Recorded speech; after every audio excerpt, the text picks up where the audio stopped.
Good morning everyone.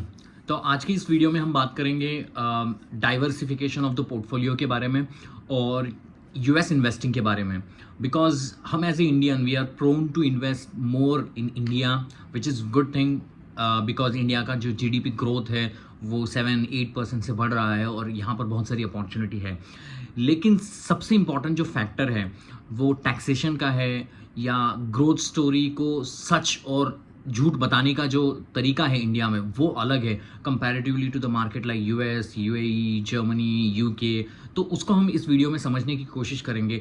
क्या diversification of the portfolio से हमें फ़ायदा हो सकता है, या diversification of the portfolio necessity है, उसमें क्या हम ढूंढ सकते हैं, कौन से स्टॉक में हम इन्वेस्ट कर सकते हैं, ये इन्वेस्टिंग सेफ होती है कि नहीं है, रिटर्न का जो परिभाषा है वो कैसी हो सकती है, उसको इस वीडियो में समझने की कोशिश करेंगे। तो आपको एक पूरा व्यू आ जाएगा, क्योंकि हमें अपने जो आँख और कान है ना उसको खुला रखना पड़ता है इन्वेस्टिंग में।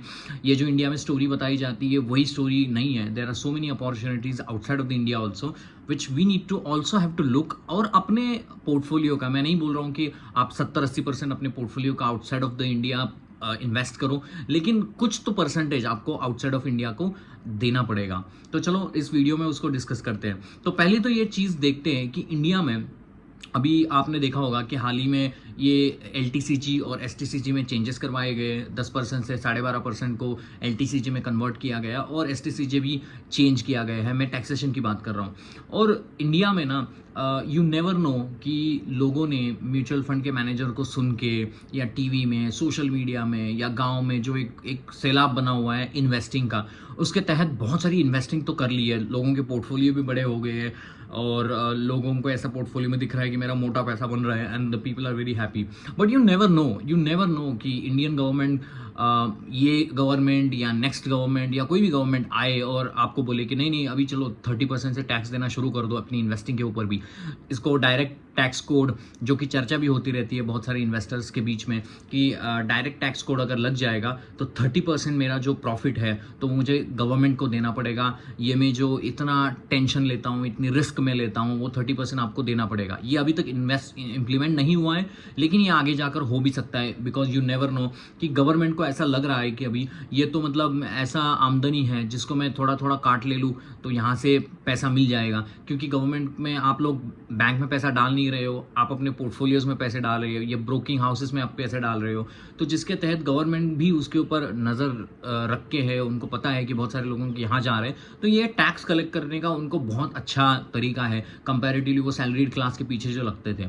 और इन्वेस्टर जो होता है वो गवर्नमेंट का जो एक नज़रिया है इंडिया में वो है कि ये बहुत ही रिच ही होते हैं, तो अगर रिच लोगों से थोड़ा पैसा लिया जाए तो उनको लगता है कि कोई असर नहीं पड़ेगा। लेकिन 30% अगर आ जाता है तो इंडिया में बहुत बड़ी मतलब उथल पुथल हो जाएगी, क्योंकि बहुत बड़ा टैक्सेशन का रेट इन्वेस्टिंग के ऊपर आता है।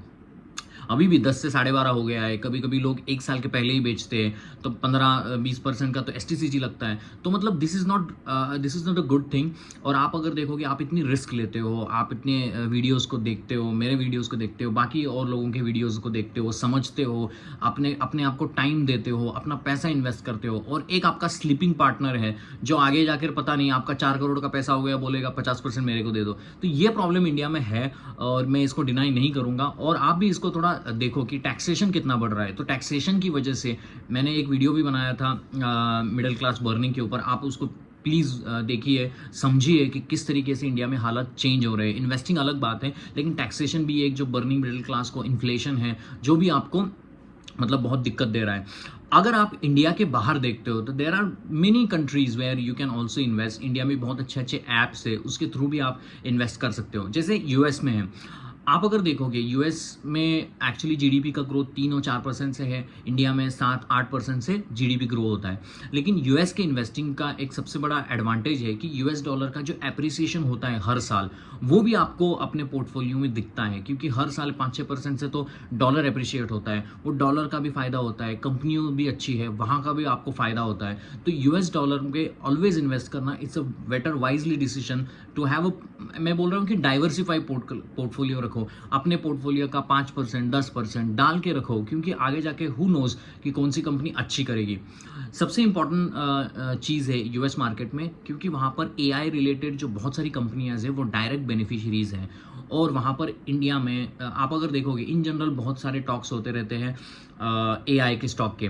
आपको एक सवाल पूछना है अपने आप को, क्या मेरे पोर्टफोलियो में एक भी स्टॉक है एआई का? आंसर वुड बी नो, क्योंकि इंडिया में जो स्टॉक्स है वो डायरेक्ट बेनिफिशियरी नहीं है। बहुत सारे लोग बोलेंगे हाँ ये एआई का स्टॉक है, वो एआई का स्टॉक, कोई एआई का स्टॉक नहीं है इंडिया में। वो सारे जो स्टॉक है वो इनडायरेक्ट बेनिफिशियरी इधर उधर से काट छाट करके वो स्टॉक्स है, वो कोई बेनिफिट नहीं करता है डायरेक्टली।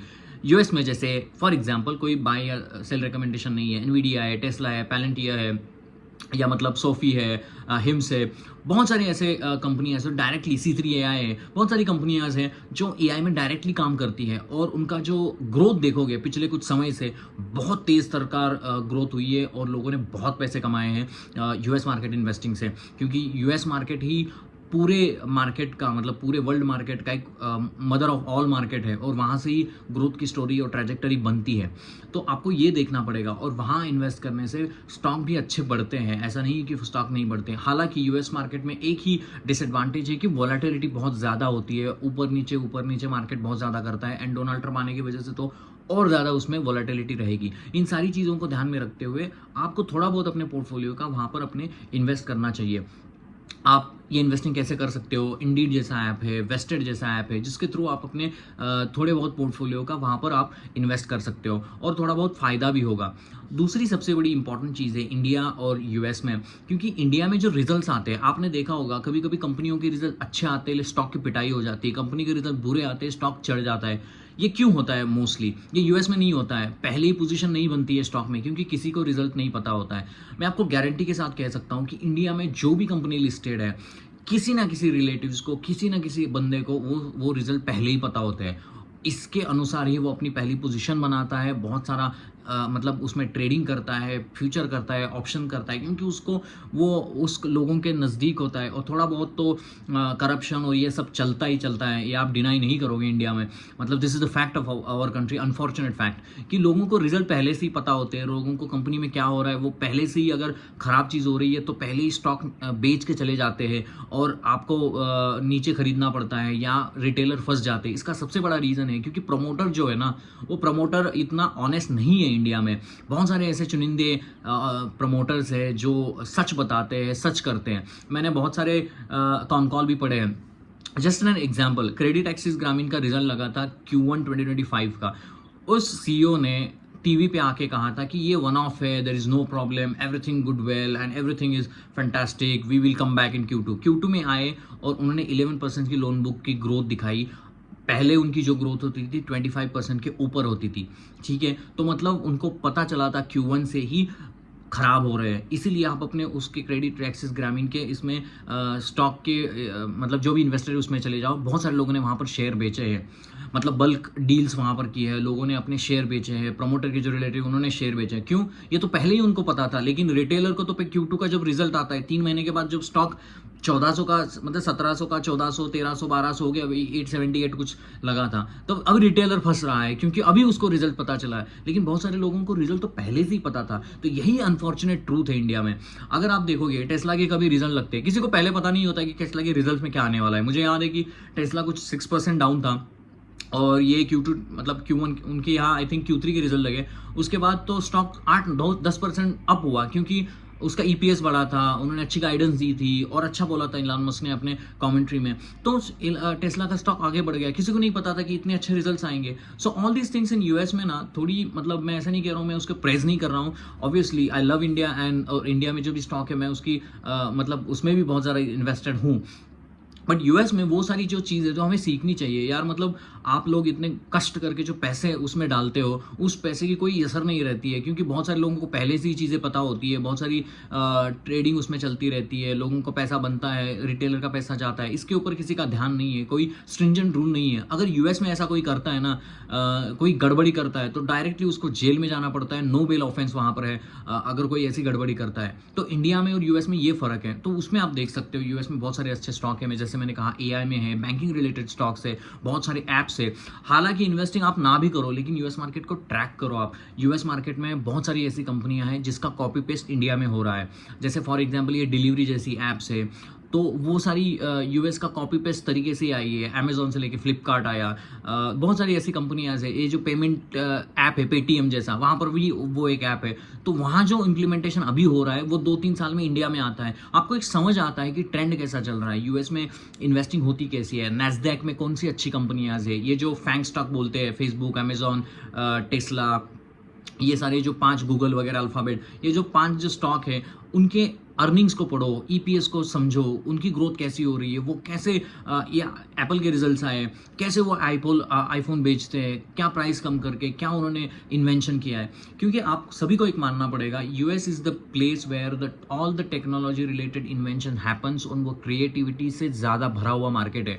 तो हमें कुछ सीखने तो मिलता है, इसीलिए आप ट्रैक करो यूएस मार्केट को। मैं ऐसा नहीं कह रहा हूँ कि 100% मैं बोल रहा हूँ इसलिए इन्वेस्ट ही करो, हर एक का नज़रिया अलग होता है, लेकिन समझने की कोशिश करो उस स्टॉक से हम क्या समझ सकते हैं। एप्पल के रिजल्ट लगे, पढ़ो उसको कि क्या कह रहा है, कितने एप्पल बेच रहा है। इंडिया में इतना सारा, आप देखो अभी अगर आप गांव में भी चले जाओगे तो उसके पास आईफोन है, क्यों है, प्राइस उसने कम कर दी है, अमेजॉन फ्लिपकार्ट पे बहुत डिस्काउंट पे ये सारी चीज़ें बेचती रहती है, तो जिसकी वजह से भी आईफोन को फायदा होता है। तो इंडिया में ऐसी कौन सी कंपनी है, डिक्सॉन टेक्नोलॉजीज ऐसी कंपनी है जो मोस्टली डिपेंडेंट होती है असेंबली सेटिंग के ऊपर है, डिक्सॉन टेक्नोलॉजी की बात कर रहा हूँ। तो बहुत सारी ऐसी कंपनियां हैं, ये जो इंडिया में अभी इलेक्ट्रॉनिक स्मार्ट इंडिया खुल गया है, उसका एक बेनिफिट, मतलब सिमिलर पैरेलल कंपनी यूएस में लिस्टेड है, वो कैसा काम कर रही है, उसके आगे वाले आउटलुक क्या है, उसको थोड़ा कंपेयर करके समझने की कोशिश करो, so you will learn out of it. तो learning is more important than earning, I would say. Earning तो एक parallel part of the game है, समझने की कोशिश करो कि चीज़ें कैसे होती रहती है, चीज़ों में हम कैसे सीख सकते हैं। तो सीखना एक इंपॉर्टेंट है,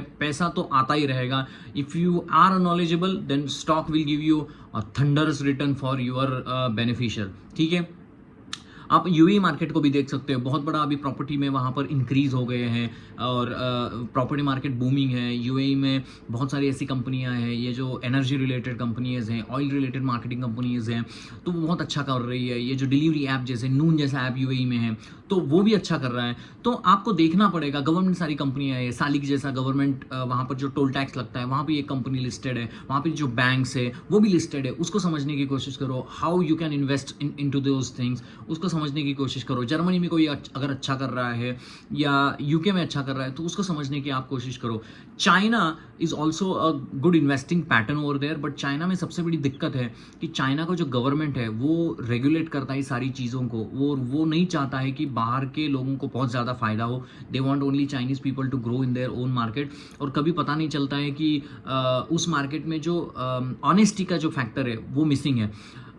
क्योंकि वहाँ पर गूगल नहीं है, बहुत सारी चीज़ें नहीं है, और जिसकी वजह से इन्फॉर्मेशन जो आनी चाहिए हमारे तक वो क्लियर कट नहीं आती है, क्योंकि वहाँ का नेचर ही ऐसा है, गवर्नमेंट बहुत रेगुलेट करती है।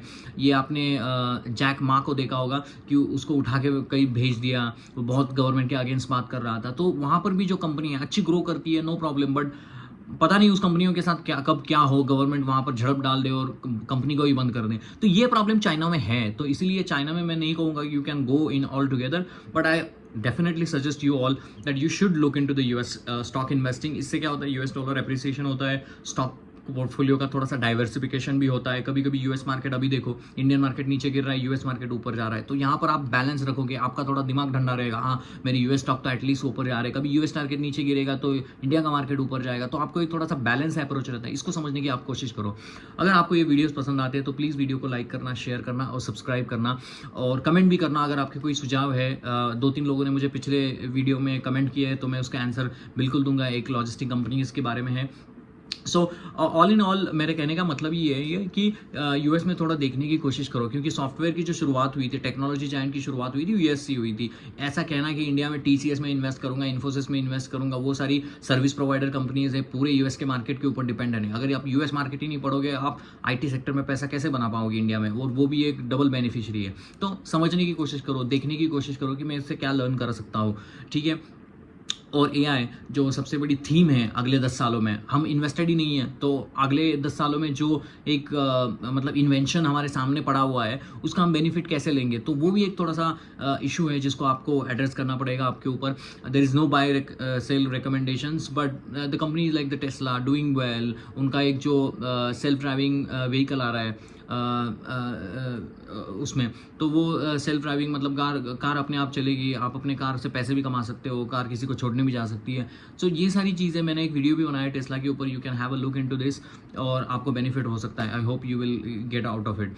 सो यही था आज के वीडियो के लिए। होप आपके वीडियो पसंद आया हो, इसलिए थैंक यू वेरी मच। और लाइक कीजिए, शेयर कीजिए और सब्सक्राइब कीजिए। और if you have any comments, so please do comment. I'll try to help out with you. So thank you very much and have a nice day ahead, guys.